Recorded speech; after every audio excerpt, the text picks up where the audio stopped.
How can we use social influence? Part 1. Even when we don't have legitimate power, we can rely on social forces to influence other people's attitudes, emotions, and behaviors. For instance, when managing up with your supervisors or working with colleagues, you'll have more of an impact if you've developed a genuine relationship with these people. Social influence is defined as the various ways in which we are affected by the presence of others.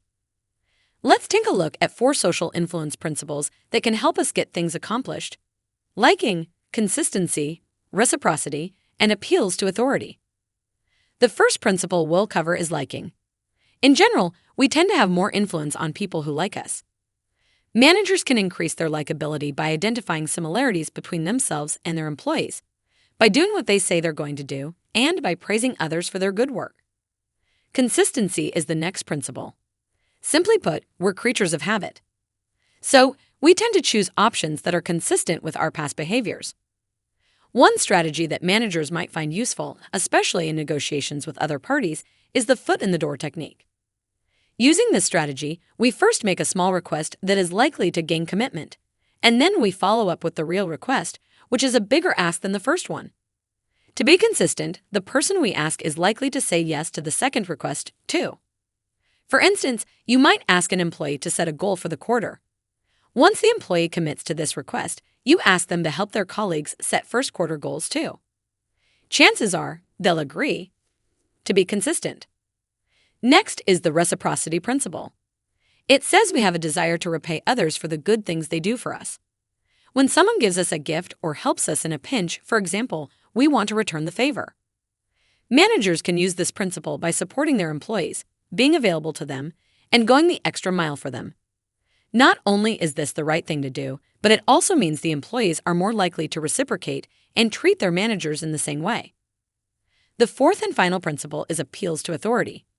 We tend to rely on the opinions of experts and authority figures to make decisions.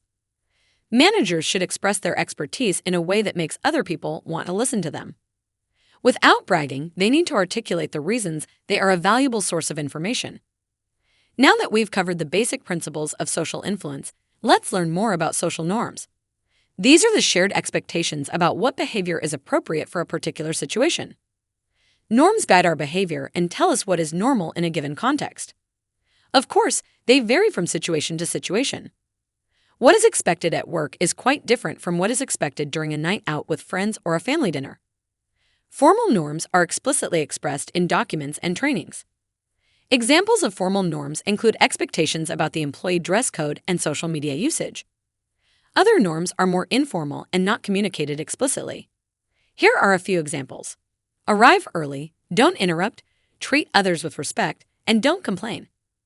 If we want to influence people, we have to understand the formal and informal norms at play before we can expect people to conform to or resist them. Let's consider an example.